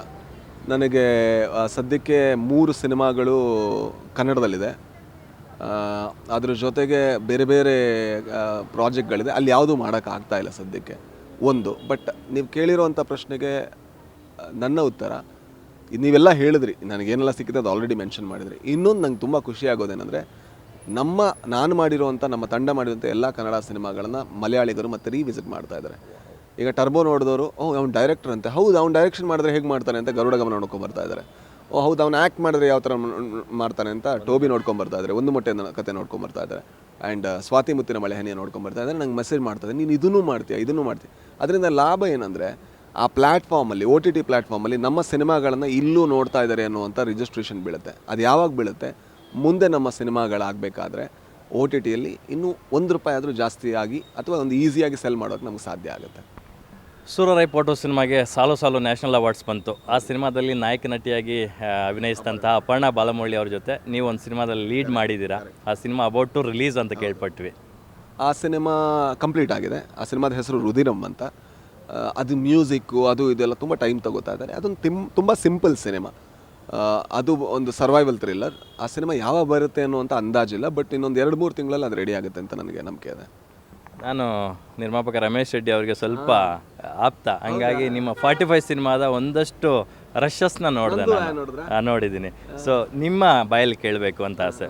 45 ಸಿನಿಮಾದಲ್ಲಿ ರಾಜ್ ಬಿ ಶೆಟ್ಟಿ ಅವರು ಹೇಗೆ ಕಾಣಿಸ್ತಾರೆ, ಎಷ್ಟು ಸ್ಕ್ರೀನ್ ಸ್ಪೇಸ್ ಇದೆ ಅಂತಕ್ಕಂಥ? ಆ್ಯಕ್ಚುಲಿ ತುಂಬ ಸ್ಕ್ರೀನ್ ಸ್ಪೇಸ್ ಇದೆ, ನನಗೆ ಅದೇ ಭಯ ಆಗ್ತಿರೋದು. ಬಟ್ ಎಷ್ಟೇ ಸ್ಕ್ರೀನ್ ಸ್ಪೇಸ್ ಇದ್ದರೂ ಸ್ಕ್ರೀನ್ ಇಂಪ್ಯಾಕ್ಟ್ ಅಂತ ಇರೋದು ಉಪೇಂದ್ರ ಸರ್ ಮತ್ತು ಶಿವರಾಜ್ ಕುಮಾರ್ ಸರ್ ಅವರಿಗೆ ಪಾತ್ರಗಳಿಗೆ. ನನ್ನ ಪಾತ್ರ ಇಮೋಷ್ನಲ್ ಆ್ಯಂಗಲ್ನ ಕೊಡ್ತಾ ಹೋಗುತ್ತೆ ಸಿನಿಮಾಗೆ. ಬಟ್ ನಾವು ಅಂದ್ಕೊಂಡಂಗೆಲ್ಲ ಆದರೆ ಇದೊಂದು ಬಹಳ ಒಳ್ಳೆ ಸಿನಿಮಾ ಆಗ್ಬೋದು. ನಾವು ತಲೆ ಎತ್ಕೊಂಡು ಈ ಸಿನಿಮಾ ನಾವು ಮಾಡಿದ್ದೀವಿ ಅಂತ ಹೇಳೋವಷ್ಟು ಒಳ್ಳೆ ಸಿನಿಮಾ ಆಗ್ಬೋದು ಅಂತ ನನಗೆ ಹೋಪ್ ಇದೆ. ಇಲ್ಲಿ ತನಕ ಆಗಿರೋ ನಿಮಗೇನು ಅನಿಸ್ತು ಫುಟೇಜ್ ನೋಡ್ಬೇಕಾರೆ? ವಾವ್ ಫೀಲ್ ಕೊಡ್ತು, ಅದಕ್ಕೆ ನಾನು ಕೇಳ್ತಾ ಇರೋದು. I don't want to reveal that, ಯಾಕಂದರೆ ಅದು ಲೆಟ್ ಇಟ್ ಬಿ, ಯಾವ ಟೈಮ್ ಬಂದಾಗ ಹೊರಗಡೆ ಬರಲಿ. ಅದೇ ಅದು ಖುಷಿ ನನಗೂ ಇದೆ. ಅದೇ ನಾನು ಹೇಳ್ತಿರೋದು, ಒಳ್ಳೊಳ್ಳೆ ಕನ್ನಡ ಸಿನಿಮಾಗಳಲ್ಲಿ ನಾನು ಭಾಗಿಯಾಗ್ತಾ ಇದ್ದೀನಿ ಅನ್ನೋ ಖುಷಿ ಇದೆ. ಅದೆಲ್ಲ ಬರಲಿ ಸ್ವಲ್ಪ ಸಮಯದ ಮೇಲೆ. ಸೊ ನೋಡೋಣ. ಆ್ಯಸ್ ಅ ಡೈರೆಕ್ಟರ್ ಆಗಿ ಅರ್ಜುನ್ ಜನ್ಯ ಅವ್ರಿಗೆ ಎಷ್ಟು ಮಾರ್ಕ್ಸ್ ಕೊಡ್ತೀರಾ ನೀವು? ಐ ಥಿಂಕ್ ಅವರ ಪ್ರಿಪರೇಷನ್ ನನಗಿಂತ, ನಾನು ಲೈಫಲ್ಲಿ ಅಷ್ಟು ಪ್ರಿಪೇರ್ ಮಾಡಿಲ್ಲ. ಅಷ್ಟು ಪ್ರಿಪರೇಷನ್ ಅವ್ರದ್ದು. ಅಂದರೆ ಒಂದು ಸಿನಿಮಾನ ಆ್ಯನಿಮೇಷನ್ ಮಾಡಿ ಅದನ್ನು ಕಂಪ್ಲೀಟ್ ಮಾಡಿ ಅದೆಲ್ಲ ಬಹಳ ಕಷ್ಟದ ಕೆಲಸ. ಐ ಥಿಂಕ್ ಅದರಲ್ಲಿ ಅವರಿಗೆ ಫುಲ್ ಮಾರ್ಕ್ಸ್ ತುಂಬ. ಮತ್ತು ಅದ್ರ ಜೊತೆಗೆ ಅವರ ಕ್ಯಾನ್ವಾಸನ್ನು ಎಷ್ಟಾಗುತ್ತೋ ಅಷ್ಟು ಎಕ್ಸ್ಟೆನ್ಷನ್ ಮಾಡಲಿಕ್ಕೆ ಟ್ರೈ ಮಾಡ್ತಾ ಇದ್ದಾರೆ. ಈಗ ಎಕ್ಸಾಂಪಲ್ ಅದೇನೋ ಬಂತು, ಉಳಿದ ಫುಟೇಜ್ಗಳನ್ನು ನೋಡಿ ಹೌದಾ ಇನ್ನೂ ಕ್ಲೈಮ್ಯಾಕ್ಸ್ ಹೀಗಾದರೆ ಚಂದ ಅಂತ ಹೇಳ್ತಿದ್ದಾರೆ. ಆ್ಯಂಡ್ ದೇವರ ದಯದಲ್ಲಿ ರಮೇಶ್ ರೆಡ್ಡಿ ಅವರು ಅದಕ್ಕೆ ಸಪೋರ್ಟ್ ಮಾಡ್ತಾ ಇದ್ದಾರೆ. ಎಷ್ಟು ಪ್ರೊಡ್ಯೂಸರ್ಗಳು ಸಪೋರ್ಟ್ ಮಾಡ್ತಾರೆ ಗೊತ್ತಿಲ್ಲ, ಬಟ್ ಆ ಪುಣ್ಯಾತ್ಮ ಸಪೋರ್ಟ್ ಮಾಡಿ ಇನ್ನೂ ಒಂದು ಲೆವೆಲ್ ಎತ್ತೋಣ ಅಂತ ಹೇಳಿ ಟ್ರೈ ಮಾಡ್ತಾ ಇದ್ದಾರೆ. ಈಗೇನೋ ಕ್ಲೈಮ್ಯಾಕ್ಸ್ ತುಂಬ ದೊಡ್ಡದಾಗಿ ಹಾಕ್ಕೊಂಡಿದ್ದಾರೆ ಅಂತ ಕೇಳ್ಪಟ್ಟೆ. ಸೊ ಅದೆಲ್ಲ ಆದರೆ ತುಂಬ ಒಳ್ಳೆ ಸಿನಿಮಾ ಆಗುತ್ತೆ. And I hope that cinema ಇಡೀ ಭಾರತದಲ್ಲಿ ಒಂದು ಒಳ್ಳೆ ಕನ್ನಡದಿಂದ ಇನ್ನೊಂದು ಒಳ್ಳೆ ಸಿನಿಮಾ ಬಂದಿದೆ ಅಂತ ಅನ್ಸ್ಕೊಳ್ಳುತ್ತೆ ಅಂತ ನಾನು ಪ್ರೇ ಮಾಡ್ತೀನಿ. ಎಸ್, ನಾವು ಕೇಳ್ಪಟ್ವಿ 45 ಸಿನಿಮಾದ ಕ್ಲೈಮ್ಯಾಕ್ಸ್ ಒಂದಕ್ಕೇ 8ರಿಂದ 10 ಕೋಟಿ ಖರ್ಚು ಮಾಡ್ತಿದ್ದಾರೆ ನಿರ್ಮಾಪಕರು ಅಂತ. ಯಾಕಂದರೆ ಶಿವಣ್ಣ, ಉಪೇಂದ್ರ, ರಾಜ್ ಬಿ ಶೆಟ್ಟಿ ಅಂತ 3 ದಿಗ್ಗಜರು ಒಂದೇ ಸಿನಿಮಾದಲ್ಲಿ ಇದ್ದಾರೆ ಅಂದಾಗ ಅದರ ವೆಯ್ಟೇಜ್ ಕೂಡ ಹಂಗೆ ಇರುತ್ತೆ ಆ ಸಿನಿಮಾದ ಇದು ಅಂತಕ್ಕಂಥದ್ದು. ಅದೇ ಅಂದರೆ ನಾನು ಅದನ್ನೇ ಹೇಳ್ತಿರೋದು. ಅಂದರೆ ಎಷ್ಟು ಖರ್ಚು ಮಾಡ್ತಿದ್ದಾರೆ ಗೊತ್ತಿದ್ರೂ ನಾನು ಹೇಳೋಕ್ಕಾಗಲ್ಲ. ಬಟ್ ಖರ್ಚು ಮಾತ್ರ ಅಲ್ಲ, ಅದಕ್ಕೆ ಪ್ರಿಪರೇಷನ್ನು ಆಗ್ತಾಯಿದೆ. ತುಂಬ ತಿಂಗಳಾನುಗಟ್ಟಲೆ ಅದಕ್ಕೆ ಪ್ರಿಪೇರ್ ಮಾಡಿ ಆ ಸಿನಿಮಾದ ಕ್ಲೈಮ್ಯಾಕ್ಸನ್ನು ಹಂಗೆ ಶೂಟ್ ಮಾಡಬೇಕು ಅಂತ. ಆ್ಯಂಡ್ ತುಂಬ ಕೆಲವರ ಕಮೆಂಟ್ಗಳನ್ನು ನೋಡಿದೆ. ಅಂದರೆ ತುಂಬ ಬೇಗ ಜಡ್ಜ್ ಮಾಡಿಬಿಡ್ತಾರೆ, ಅರ್ಜುನ್ ಜನ್ಯನ ಅವರೇನು ಡೈರೆಕ್ಷನ್ ಮಾಡ್ತಾರೆ ಅಂತ. ಕಾದು ನೋಡಿ. ಸೊ ಕಾದು ನೋಡಿ. ನಿಮ್ಮ ಕಾಂಬಿನೇಷನ್ ಯಾರ ಜೊತೆ ಜಾಸ್ತಿ ಇದೆ ಅಂತಕ್ಕಂಥದ್ದು ಅದಾದ್ರೂ ರಿವೀಲ್ ಮಾಡ್ಬೋದಾ? ಎಲ್ಲರ ಜೊತೆ ಇದೆ. ನಾನೇ ಆ್ಯಕ್ಚುಲಿ ಎಲ್ಲರ ಲಿಂಕು. ಸೊ ನಾನು ಎಲ್ಲರ ಜೊತೆ ಇರ್ತೀನಿ, ಅದೇ ಖುಷಿ ನನಗೆ. ನಾನು ತುಂಬ ಇಷ್ಟಪಡುವಂಥ ಶಿವರಾಜ್ ಕುಮಾರ್, ನಾನು ದೊಡ್ಡ ಅಭಿಮಾನಿಯಾಗಿರುವಂತಹ ಉಪೇಂದ್ರ. ಯಾಕಂದರೆ ಅವರ ಪೋಸ್ಟರ್ಗಳನ್ನು ನಾನು ರೋಡಲ್ಲಿ ನಿಂತ್ಕೊಂಡು ಗಂಟೆಗಟ್ಟಲೆ ನೋಡ್ತಾ ಇದ್ದೆ. ಓಮನ್ನು ರಿಲೀಸ್ ಆಗಬೇಕಾದ್ರೆ ₹5 ಕೊಟ್ಟು ಎದುರುಗಡೆ ಕೂತ್ಕೊಂಡು ನೋಡಿದ್ದೆ ನಾನು. ಅಂಥ ಒಬ್ಬ ಅಭಿಮಾನಿ ಇಬ್ಬರ ಮಧ್ಯೆ ಇರೋದೇ ನಂಗೆ ದೊಡ್ಡ ಭಾಗ್ಯ. ಲವ್ಲಿ. ಮತ್ತೊಂದು ಸಿನಿಮಾ VK29, ಈಗ ಕಾಟೇರ ಸಿನಿಮಾ ಬಹುದೊಡ್ಡ ಸಕ್ಸಸ್ ಆಗಿತ್ತು ರೀಸೆಂಟ್ ಡೇಸಲ್ಲಿ. ಅದೇ ಸಿನಿಮಾದ ಬರಹಗಾರರಾದಂತಹ ಜಡೇಶ್ ಕೆ ಹಂಪಿ ಅವರು ಡೈರೆಕ್ಷನ್ ಮಾಡ್ತಿರ್ತಕ್ಕಂಥದ್ದು, ದುನಿಯಾ ವಿಜಯ್ ಅವರು ಲೀಡಲ್ಲಿ ಮಾಡ್ತಾ ಇರ್ತಕ್ಕಂಥ ಸಿನಿಮಾದಲ್ಲಿ ನೀವು ಒನ್ಸ್ ಅಗೇನ್ ಲೀಡ್ ರೋಲ್ ಮಾಡ್ತಾ ಇದ್ದೀರಾ ಅಂತಕ್ಕಂಥದ್ದು. ಅದ್ರ ಬಗ್ಗೆ ನಾನೇನು ಹೇಳುವಾಗಿಲ್ಲ. ಅದು ಚಿತ್ರತಂಡ ಅನೌನ್ಸ್ ಮಾಡಿದಾಗಲೇ ಗೊತ್ತಾಗುತ್ತೆ. ಸೊ ನಾನು ಮಾಡ್ತಾ ಇದ್ದೀನೋ ಇಲ್ವೋ ಅದು ಅವರೇ ಹೇಳಬೇಕಷ್ಟೇ. ಇವೆಲ್ಲವುಗಳ ಹೊರತಾಗಿ ಇನ್ನೊಂದು ಸಿನಿಮಾ ಸದ್ಯದಲ್ಲೇ ಶುರುವಾಗುತ್ತೆ ಕನ್ನಡದಲ್ಲಿ ಅಂತ ಕೇಳ್ಪಟ್ವಿ. ಆ ಕಾಂಬಿನೇಷನ್ ಬಗ್ಗೆ ಅಥವಾ ಯಾರ ಜೊತೆ ಏನು ಯಾವ ಜಾನರ್ ಅಂತ ಒಂದು ಸಣ್ಣ ಎಳೆ ಬಿಟ್ಕೊಡ್ಬೋದಾ? ಅದು ಒಬ್ಬ ಹೊಸ ನಿರ್ದೇಶಕರ, ನಾನು ಹೇಳಿದ್ನಲ್ವ, ಇದೆಲ್ಲದರ ಜೊತೆಗೆ ಒಬ್ಬ ಹೊಸ ನಿರ್ದೇಶಕ ಬರಬೇಕು. ಒಬ್ಬ ಹೊಸ ನಿರ್ದೇಶಕನ ಜೊತೆ ನಾನು ಮಾಡ್ತಾ ಇರುವಂಥ ಕೆಲಸ, ಅದರಲ್ಲಿ ನನ್ನದೇ ಲೀಡ್ ರೋಲ್ ಇರುತ್ತೆ. ಬಟ್ ತುಂಬ ಒಳ್ಳೆ ಚಿತ್ರಕಥೆ. ನಾನು ಇಲ್ಲಿ ತನಕ ಕೇಳಿರೋದ್ರಲ್ಲಿ ತುಂಬ ಒಳ್ಳೆ ಚಿತ್ರಕಥೆ, ತುಂಬ ಚೆನ್ನಾಗಿ ಬರೆದಿದ್ದಾರೆ, ತುಂಬ ಚೆನ್ನಾಗಿ ಪ್ರಿಪೇರ್ ಆಗ್ತಾಯಿದೆ. ಈಗ ಯಾವ ಥರ ಅಂದರೆ ಸಿನಿಮಾ ಮಾಡೋದು ಒಂಥರ ಹೋರಾಟನೂ ಆಗಿಬಿಟ್ಟಿದೆ. ಅವರು ಅಷ್ಟೇ ಕೆಲಸ ಮಾಡ್ತಾರೆ, ನಾನು ಆ ಸಿನಿಮಾಗೂ ಅಷ್ಟೇ ಕೆಲಸ ಮಾಡ್ತೀನಿ. ನಾನು ಹೇಳ್ತಾ ಇರ್ತೀನಿ ಇನ್ನೂ ಏನು ಮಾಡ್ಬೇಕು ಹೇಳಿ, ಇದೇ ಹೆಂಗೆ ಮಾಡ್ಬೇಕು ಹೇಳಿ. ಆ್ಯಂಡ್ ನಾನು ತುಂಬ ಎಕ್ಸೈಟೆಡ್ ಆಗಿದ್ದೀನಿ ಆ ಪಾತ್ರ ನಾನು ಯಾವ ರೀತಿ ಪುಲ್ ಆಫ್ ಮಾಡ್ತೀನಿ ಅಂತ. ಇಲ್ಲಿ ತನಕ ನಾನು ಮಾಡಿಲ್ಲ ಆ ಥರದ ಪಾತ್ರನ. ಸೊ ನೋಡೋಣ. ಟೋಬಿ ಮತ್ತು ಸ್ವಾತಿ ಮುತ್ತಿನ ಮಳೆಹನಿಯ ಸಿನಿಮಾಗಳ ಟೈಮಲ್ಲಿ ನೀವು ಒಂದು ಮಾತು ಹೇಳ್ತಾ ಇದ್ರಿ, I need a small break for ಡೈರೆಕ್ಷನ್ನು, ನಾನು ಆ್ಯಕ್ಟರ್ ಆಗಿ ಸ್ವಲ್ಪ ಬ್ಯುಸಿ ಆಗ್ತೀನಿ ಅಂತಕ್ಕಂಥ ಮಾತು ಹೇಳಿದ್ರಿ. ಆ ನಿಟ್ಟಿನಲ್ಲಿ ನೀವು ಈಗ ಸಾಗ್ತಾ ಇದ್ದೀರಾ. ಮತ್ತೊಂದು ಲೈನಪ್ ಆಗಿದೆ ಅಂತ ಕೇಳ್ಪಟ್ಟೆ, ಸೋನಿ ಲೈವ್ಗೇನೋ ಒಂದು ದೊಡ್ಡ ವೆಬ್ ಸೀರೀಸ್ ಮಾಡೋದಕ್ಕೆ, ನೀವೇ ಡೈರೆಕ್ಷನ್ ಕಮ್ ಲೀಡಲ್ಲಿ ಮಾಡೋದಕ್ಕೆ, ಅದ್ರ ಬಗ್ಗೆ ಒಂಚೂರು ಹೇಳ್ಬೋದಾ? ಅದೀಗ ಬರೀತಾ ಇದ್ದೀನಿ, ಹಾಗಾಗಿ ಯಾವ ಪ್ಲ್ಯಾಟ್ಫಾರ್ಮು ಯಾವ ವೆಬ್ ಸೀರೀಸ್ ಅಂತ ಹೇಳೋದಕ್ಕೆ ಸ್ವಲ್ಪ ಕಷ್ಟ. ಯಾಕಂದರೆ ಬೇರೆಯವ್ರ ಕಡೆ ಅಗ್ರಿಮೆಂಟಲ್ಲಿ ಸೈನ್ ಇರೋದ್ರಿಂದ ನಾವು ಸುಮ್ಮನೆ ಇರಬೇಕಾಗುತ್ತೆ. ಬಟ್ ಅದು ಕೂಡ ಅದೇ ಪ್ರಯತ್ನ, ಅಂದರೆ ನಮ್ಮ ದಕ್ಷಿಣ ಭಾರತದ ಕಂಟೆಂಟ್ಗಳನ್ನು ಇಡೀ ವಿಶ್ವದಲ್ಲಿ ಅಥವಾ ಇಡೀ ಭಾರತದಲ್ಲಿ ತೋರಿಸಿ ನಾವು ಚೆನ್ನಾಗಿ ಮಾಡ್ತಾ ಇದ್ದೀವಿ ಅಂತ ಹೇಳಿಸ್ಕೋಬೇಕು ಅಂತ. ದಕ್ಷಿಣ ಭಾರತದಲ್ಲಿ ಅಂತ ಯಾಕೆ ಹೇಳ್ತೀನಿ ಅಂದರೆ ಎಲ್ಲ ಭಾಷೆಗಳು ಇರುತ್ತೆ ಅದರಲ್ಲಿ, ಆ ಕಾರಣದಿಂದಾಗಿ. ಬಟ್ ಅದು ಕೂಡ ಅಂದ್ಕೊಂಡಂಗಾದರೆ ತುಂಬ ಒಳ್ಳೆ ಪ್ರಾಜೆಕ್ಟಾಗಿ ಬರಬೇಕು. ಇಲ್ಲಾಂದರೆ ಒಳ್ಳೆಯ ಪ್ರಾಜೆಕ್ಟ್ ಆಗೋ ತನಕ ನಾವು ಬಿಡಲ್ಲ, ಅಷ್ಟು ಕೆಲಸ ಮಾಡಬೇಕು. ಎರಡರಲ್ಲೂ ಒಂದು ಆಗುತ್ತೆ ಅಷ್ಟೇ. ಸಾಮಾನ್ಯವಾಗಿ ಕಲಾವಿದರು ಅಥವಾ ಬರಹಗಾರರು ಯಾವುದೋ ಒಂದಕ್ಕೆ ಸ್ಟಿಕಾನ್ ಆಗಿಬಿಡ್ತಾರೆ. ಅದಕ್ಕೆ ದಾರಿಗಳು ಸಾಕಷ್ಟು ಇದ್ದರೂ ಕೂಡ ಒಂದೇ ದಾರಿಯಲ್ಲಿ ಸಾಕ್ತಾರೆ, ಆವಾಗ ಸಕ್ಸಸ್ ರೇಟು ಅಷ್ಟಕ್ಕಷ್ಟೇ ಇರುತ್ತೆ. ಬಟ್ ರಾಜ್ಬಿ ಶೆಟ್ಟಿ ಅವ್ರು ಹಂಗಲ್ಲ, ಬರವಣಿಗೆಗೂ ಸೈ, ಆ್ಯಕ್ಷನ್ ಕಟ್ ಹೇಳೋಕ್ಕೂ ಸೈ, ಪ್ರೊಡ್ಯೂಸ್ ಮಾಡೋದಕ್ಕೂ ಸೈ, ಹೀರೋಗೂ ಸೈ, ವಿಲನ್ಗೂ ಸೈ. ಅಂದರೆ ನಾನು ಏನು ಅಂತ ನನಗೂ ಗೊತ್ತಿಲ್ಲ, ನಾನು ಎಕ್ಸ್ಪ್ಲೋರ್ ಮಾಡ್ತಾ ಇದ್ದೀನಿ. ನಾನು ಏನೋ ಒಂದಾಗಿರೋದು ಬಹಳ ಬೋರ್ ಆಗುತ್ತೆ. ನಾನೊಬ್ಬ ಬರಹಗಾರ, ಅದು ಖುಷಿ ಕೊಡುತ್ತೆ. ಆ್ಯಂಡ್ ಅದನ್ನು ಎಕ್ಸಿಕ್ಯೂಟ್ ಮಾಡೋದಕ್ಕೆ ಇನ್ನೂ ಥ್ರಿಲ್ ಸಿಗುತ್ತೆ. ಆ್ಯಂಡ್ ಫಸ್ಟ್ ಟೈಮ್ ಲೈಫಲ್ಲಿ ಆ್ಯಕ್ಟ್ ಮಾಡಬೇಕಾದ್ರೆ ಇಷ್ಟು ಸುಖ ಸಿಗ್ತಾ ಇರೋದು, ಅದನ್ನು ಕಂಟಿನ್ಯೂ ಮಾಡಿ. ತುಂಬ ಜನ ಹೇಳ್ತಾರೆ ಆ್ಯಕ್ಟಿಂಗಲ್ಲೇ ಸ್ಟಕ್ ಆಗಬೇಡಿ ಅಂತ. ಇಲ್ಲ, ಯಾಕಂದರೆ ಡೈರೆಕ್ಷನ್ಗೆ ನನಗೆ ಇನ್ನೂ ದೊಡ್ಡ ಸುಖ ಸಿಗುತ್ತೆ. ಬಟ್ ಇದೆಲ್ಲ ಅಗತ್ಯ ಇದೆ, ಸದ್ಯಕ್ಕೆ ಇಂಡಸ್ಟ್ರಿಗೆ ಅಗತ್ಯ ಇರುವಂಥ ಇದೆಲ್ಲ ಕಂಪ್ಲೀಟ್ ಆದರೆ ಬರೋ ವರ್ಷಕ್ಕೆ ಒಳ್ಳೆ ಸಿನಿಮಾಗಳು ಅಂತ ಒಂದು ಸಿನಿಮಾ ಆದರೂ ಕೂಡ ನಮಗೆ ಒಂದು ಒಳ್ಳೆಯ ರೀತಿಯ ಸ್ಪೇಸ್ ಸಿಗುತ್ತೆ. ನಮ್ಮ ಭಾಷೆಯ ಸಿನಿಮಾಗಳು ಒಳ್ಳೆಯ ರೀತಿಯ ಚಿತ್ರಮಂದಿರಕ್ಕೆ ಜನಗಳನ್ನ ಕರ್ಕೊಂಬರೋಗ್ತಾರೆ. ಆದರೆ ಅದಕ್ಕಿಂತ ದೊಡ್ಡ ಭಾಗ್ಯ ಇನ್ನೇನಿದೆ. ಕಾಂತಾರ ಸಿನಿಮಾಗೆ ರಾಜ್ಬಿ ಶೆಟ್ಟಿ ಅವರ ಕಾಂಟ್ರಿಬ್ಯೂಷನ್ ಎಲ್ಲರಿಗೂ ಗೊತ್ತಿರ್ತಕ್ಕಂಥ ವಿಚಾರ. ಕಾಂತಾರ ಪ್ರೀಕ್ವೆಲ್ಗೆ ಎಷ್ಟು ಕಾಂಟ್ರಿಬ್ಯೂಟ್ ಮಾಡ್ತಿದ್ದೀರಾ ಅಂತಕ್ಕಂಥದ್ದು? ಏನು ಮಾಡ್ತಾ ಇಲ್ಲ, ಯಾಕಂದರೆ ಇಷ್ಟು ಕೆಲಸಗಳ ಮಧ್ಯೆ ಅಲ್ಲಿ ಫೋಕಸ್ ಮಾಡೋಕ್ಕೂ ಆಗಲ್ಲ. ಆ ಕಾರಣದಿಂದ ನಾನು ಮೊದಲೇ ಹೇಳಿದ್ದೀನಿ, ನಾನು ಯಾವುದೇ ರೀತಿಲಿ ಭಾಗಿಯಾಗೋಕ್ಕಾಗಲ್ಲ ಅಂತ. ತುಂಬ ಕೆಲಸಗಳಿದೆ ಸದ್ಯಕ್ಕೆ. ಆ ಎಲ್ಲ ಕೆಲಸಗಳನ್ನು ಮುಗಿಸ್ಕೊಳ್ಳೋ ಕಾರಣದಿಂದ, ಮತ್ತು ಅದು ತುಂಬ ದೊಡ್ಡ ಪ್ರಾಜೆಕ್ಟು. ಅದು ಎಷ್ಟು ಟೈಮ್ ಆಗುತ್ತೆ ನನಗೂ ಗೊತ್ತಿಲ್ಲ.